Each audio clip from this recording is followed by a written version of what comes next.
Thank you for joining us today for the Meritorious Military Series, Veterans in GovCon, How to Do Business with SOCOM. It is my pleasure to welcome Brian Andrews, CTO of DEFENSEWERX and SOFWERX. Mr. Andrews served 7 years in the US Navy as an Aegis weapons system and AN Spy-1 Bravo radar technician, earning 2 Navy Achievement Medals and holding roles as Work Center Supervisor and Division Petty Officer. After his service, he earned a BS in electrical engineering from the University of Texas at Austin, gaining experience in TDOA geo-location algorithms and interning at National Instruments. He then worked at Raytheon L3 Technologies, designing phased array antennas and RF systems, serving as lead systems engineer on Project Liberty and Project Engineer for the JavaMan ISR program. He earned an ME in Systems Engineering from Stevens Institute of Technology, receiving Best Capstone Project Award for Ethical Frameworks for Autonomous Systems.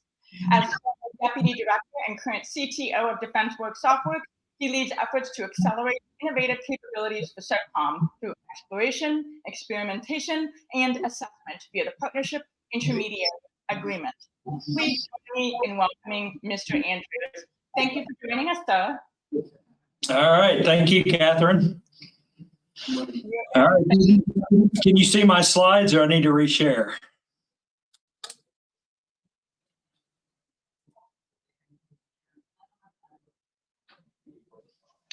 You are good to go, so we can see your slides. Perfect. All right, well, thank you very much. All right, so as Catherine said, I'm the CTO here at SOFWERX, and going to go through a quick brief here, kind of tell you who SOFWERX is and maybe more importantly, what we're not.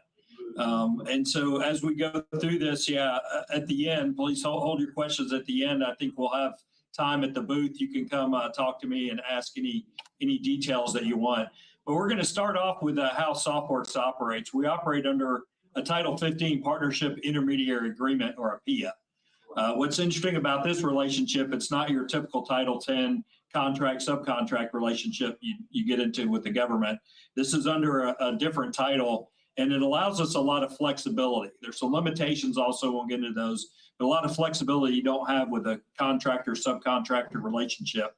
It's a true partnership that we have with SOCOM, and it allows us to kind of act as emissaries on their behalf, and then as a true partner, we can be honest with our discussions with our industry partners. So our corporate office there is DEFENSEWERX, and there's several hubs under DEFENSEWERX. We are one of those hubs. I won't go into all of them, but we're the one that really supports SOCOM, USSOCOM. We're located in Ybor City, which is outside Tampa, Florida. We're not on base. We're not on MacDill there. We're off base. If you're in the Tampa area, you guys have an open invitation to come drop in and see us. We have an open door policy, so you don't need a visit request or anything like that you would typically need on a base. We're looking for these kind of citizen scientists and small businesses that haven't worked with the government before, so we make it very easy to come in and visit us.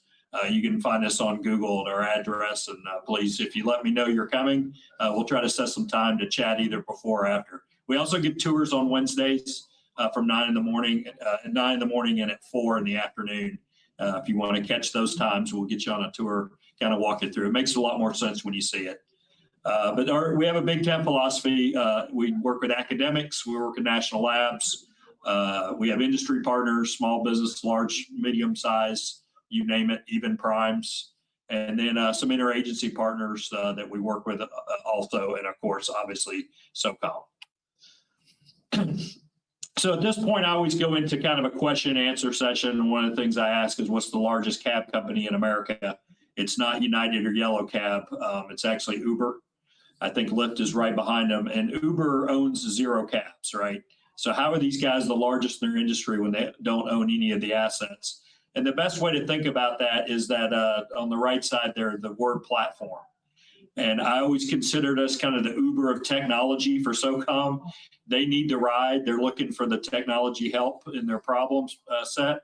And then we know a lot of people that have cars or technology cars that have solutions. We're over 90,000 strong in our ecosystem. And so we can reach out to these folks as they're working on their technologies. And if it helps solve SOCOM's problems, we're the platform to make that match. We don't build the technology ourselves. We just know the people that do, and we don't have the problem sets. We just know SOCOM, who has no lack of problem sets that they're trying to solve over there. So by being a platform, it allows us to do a lot very quickly without a lot of money you would typically use on basic research and these what I call science experiments you would see for DARPA. So we're really kind of thrive in this sweet spot where you have a dual use technology where maybe commercially it's viable and you're selling it, and we have to tweak it a little bit for SOCOM. Maybe we've got to add some encryption onto a communications device. Maybe we've got to waterproof it, make it waterproof down to 30 meters or whatever.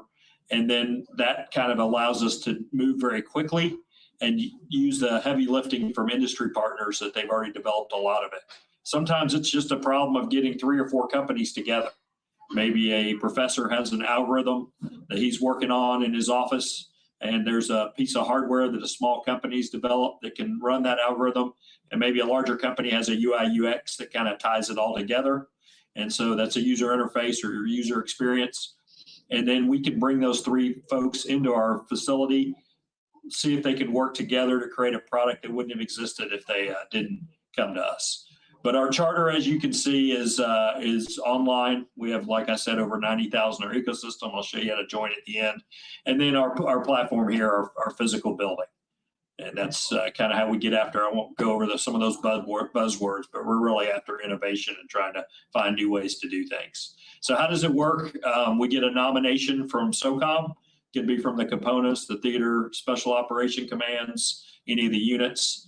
They give us a problem set, and then we apply our SOFWERX mechanism. I won't go into all the things we have, but I want to highlight one called our collaboration event. And our collaborations event is where we get all the smart folks in the room. So we may have an academic professor sitting next to a small business owner who's sitting next to an end user, SOCOM end user, that's going to actually use the product or whatever we come out with.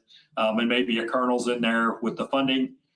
Maybe a national lab representative's there for some things they're working on. We get them all into the room, talk about the problem set, make sure we've got the right problem that we're actually solving. So that's the first step. And then we, at the end of the day, we come up with some, what are the limitations that they're having? What are ways to overcome those limitations? What can we develop? Usually come up about 6 or 7 ideas, and then we rack and stack and have them vote at the end on which one's the best. And they walk away with a nice little spreadsheet of what was talked about that day. Once we kind of have the solution and we know the problem set, we'll release it out to our ecosystem opportunity. And then once that goes out, they'll have you have 30 days to respond. You can find that on our webpage on the events page, events tab. You'll see current events, and those are our current problem sets we have. That's the best way to get involved with SOFWERX, because that's what I call our solicited proposals. That means we have money. If you see it on our events page, we have money in the bank ready to solve that problem given to us by SOCOM. So we're ready to go, ready to cut checks tomorrow once we get the right solution and SOCOM agrees, yeah, this is where we want to go. So once we put that ecosystem announcement out, 30 days to respond, usually pretty easy, a white paper, 4 pages. I would argue most companies have 3 of the 4 pages already written because it's really a description of what your technology is. The only thing you'll have to formulate is how does your technology solve this problem that we put out there? And if you can articulate that and then give us a quick ROM of how many months and how many dollars you need to kind of get there to go to a demo or a test exercise, then you're ready to submit. It should only take you a few days at most. And then 10 days for the customer to down select. We're neutral facilitators, so SOFWERX does not pick the winners. We let SOCOM do that. They'll down select who they think has the best solution, or maybe it's solutions, maybe 2 or 3 folks that they down select. They'll have one-on-one discussions with you once they down select. And out of that, because this process is approved by both contracting and legal as a down select process, they can go straight to a FAR contract, which is kind of the holy grail for a lot of folks. They want that federal acquisition regulation contract that they can leverage, or they can work with us through our collaborative project orders. And that's how we fund other folks. We do a collaborative project order. Think of it like a task order with money. And we get those companies now to work, and you invoice us. So it's not like painful working with the government if you work through us through a CPO. It's really easy. We do about a 4-page statement of work. We've got a research and development agreement template, keeps your lawyers happy. And then once you submit everything, you can start invoices this as you make the milestones. And we'll work with you on what those milestones need to be and when you guys want to get paid, how much you want to get paid. And we'll work with that kind of pay scale or that payment schedule. And then consignment, that's kind of a weird word we came up with. Sometimes things don't go to a program or record. The SOCOM says, hey, I just want to buy 50 of these and outfit a team or a group with them. And so that's just like a one-time purchase. And they're either going to dispose of them or, not maintain them on any kind of a program or record. So we put that in there, or we could do a cooperative research and development agreement. So that's kind of how it works in a nutshell. This is the so what have we done? So those collaboration events I highlighted, we've done 139 of those since our inception back in late 2015. We really got started probably January 2016 doing this. So we're about a little over the 10-year mark. And then we've done 102 assessment events. We've done prize challenges. Others are things like hackathons. So that's kind of what we've provided to SOCOM for our values. So that's the so what from them. So this I want to highlight is our Tech Tuesday. This is our unsolicited call. So if you came to me and you said, hey, Brian, I'm working on a teleporter in my basement. There's no requirement I'm aware of for a teleporter by SOCOM. But one thing I'm pretty sure of, they would be interested, especially if it worked. And so if you've got a piece of technology you think is really cool or SOCOM might be interested in, you could submit through our webpage to our Tech Tuesday event. We have 6 companies every Tuesday from 3 p.m. to 5 p.m., so about 20-minute slots for each of them, to do a 10-minute pitch and a 5-minute or so question and answer session. This is an all-government panel. We have over 1,000, I think we're up to 1,188 last count. Government folks signed up in our ecosystem. That's, again, government. Those are .gov or .mil addresses to review these. And then, as you can see, over 2,000 technologies submitted, about 1,000 have been picked up. People always ask, well, you're picking up about half of them. Why would they get rejected? The number one reason some of these rejected is the TRL level, the technology readiness level isn't high enough. We typically like a 4, and that's at your prototype stage. And the reason is we call it vaporware is kind of the term for folks that maybe have a CAD drawing or just some PowerPoint slides they put together on their cool widget. We'd like to at least show that there's a proof of concept that works. It doesn't have to be pretty. If it's got wires hanging out or battery duct tape to the side, we're fine with that. We just want to make sure it actually works before we get it in front of SOCOM. And then once we show there's efficacy that does work. So if you're still in that, hey, I'm drafting up, schematics and I haven't built anything yet, probably a little early for Tech Tuesday. So wait till you've got a prototype or working prototype, and then you can jump on in there and submit. I look at only 2 questions when we review these. One, is it transformational? So is this something that's unique or different that they haven't seen before? And then 2, is it something so common to be interested in? The example I give is Willy Wonka's everlasting gobstopper, very transformational, probably not something SOCOM's interested in. But if I think they even might be interested, we'll go ahead and push it through and let them see the pitch. All right, so the impact, kind of what we've done, the 89 transitions, that's the holy grail. Like I said, everybody likes to see the transitions to program of record. But I would argue out of these 4 impact areas, we have that validations up there, the 416, probably the most valuable thing we do for SOCOM.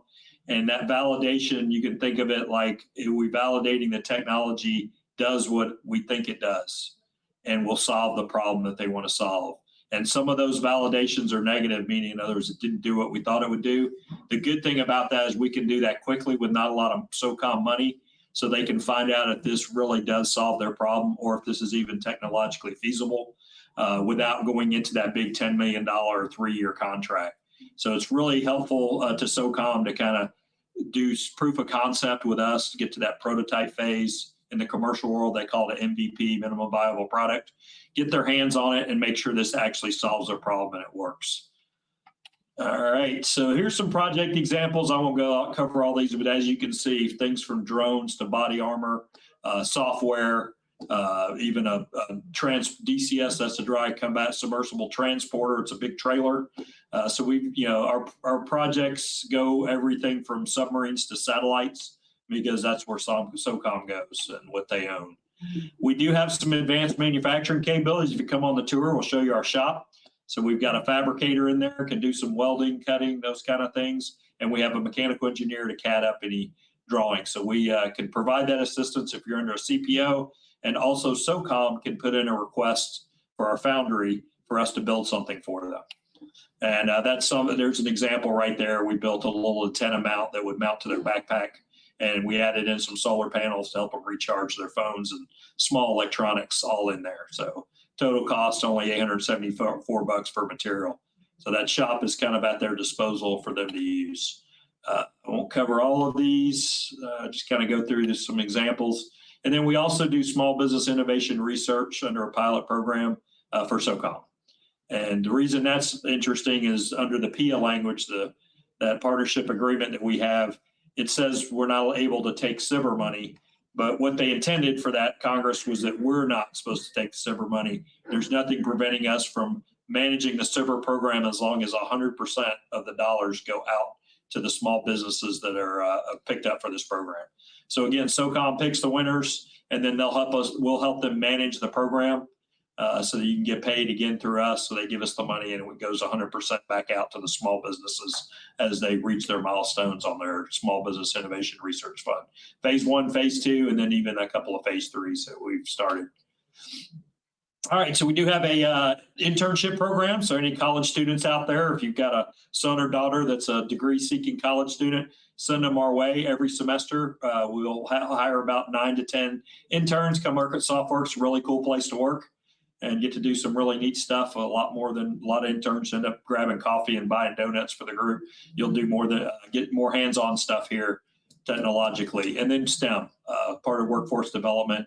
We reach out to the elementary, middle, and high schools in typically the local area, and do things from robotics programs to STEM, any STEM programs to help kind of get the kids interested, not only in the science, technology, engineering, and math, but also in working for the government, maybe working SOCOM, trying to show them that, hey, it can be cool.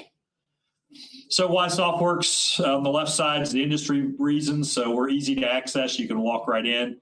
We're neutral. Again, we do that so that everyone has the same footing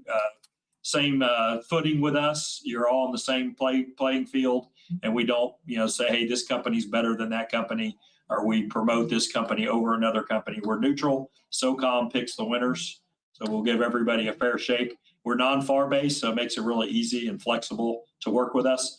And then 82% of our submissions come from what we call non-traditionals, folks that have never had a DoD contract or haven't had one in quite some time. That's surprising to me, but it's kind of held up throughout our history. About 80%, 4 out of 5, are not primes, or not usual, what we call the usual suspects. These are unique folks that have never worked with the government before. So on the government side on the right there, why SOFWERX, we help refine and inform requirements by building that kind of minimum viable product. And then we have this fail fast, that's that cost avoidance I talked about, and quick wins, very quick and flexible through our contracting mechanisms. And so really for them, it's very cost saving to be able to try some risky projects through us without getting into that full FAR contracting. So how do you get involved? Here's how you join our ecosystem right there on the website. We will not spam you with email. You won't get a email saying we got a new t-shirt in the merch shop, or our softball team went 4-0 last week. What we will send you are business opportunities. So when we go live with an event, that means we have money in the bank ready to solve this problem.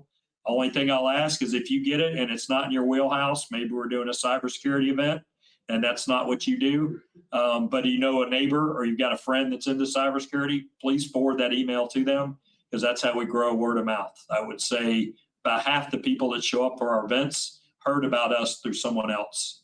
And so we're trying to keep that going. So if you do get an event and it's not your thing, but you know somebody that might be interested, forward it on to them, and then they can join and participate. All right, so there'll be questions at the booth after this. So I'll be manning that. Please come by, ask any questions, anything I didn't cover or felt like was unclear, and let us know. Excellent. All right, Catherine. Oh, thank you, Mr. Andrews, for your expertise today. A couple of things I noticed in your presentation, which I think is outstanding. Since 2015, your organization helped facilitate 616 projects to the tune of $460 million. And to those who are tuned in today, that's 137 people in this session right now, so thank you for that. I personally have set foot at SOFWERX because I am personally based here in Tampa as well. So if you are here in Tampa or you find yourself frequenting the state of Florida, it is worth the drive or the short flight to the Tampa area to come to a future event. I do know that SOFWERX has an upcoming event called the Small Business Boot Camp. This is their 6th edition. I've been to a couple.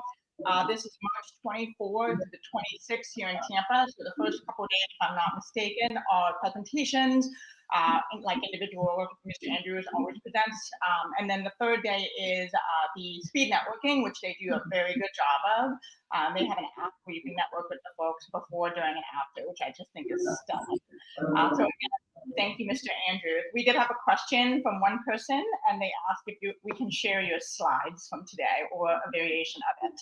Yes, we absolutely can. So yeah, if you get their information, I will share their slides out. I have no problem with that. Yeah, the other thing I wanted to talk about our small business boot camp too is that third day, that speed dating is only for the folks that are in here in person. Sign up now. We have over 350 people, I think, already signed up as of yesterday. We're maybe hitting close to 400 now. So sign up early. So if you think you might come, you can always RSVP no later, but go ahead and sign up so you can get a slot because they will run out. And like I said, you got to be here in person to take advantage of that speed dating, which gets you in front of some of the program executive offices and SOCOM representatives, science and technology groups, and other venture capitalists that are going to be here too for funding. So keep that in mind. And if you want to get in front of those folks, sign up now. They're going fast. Perfect. And that deadline for that boot camp is February 27, I believe. So I will forward that information to everyone. And again, thank you, Mr. Andrews, for joining us today.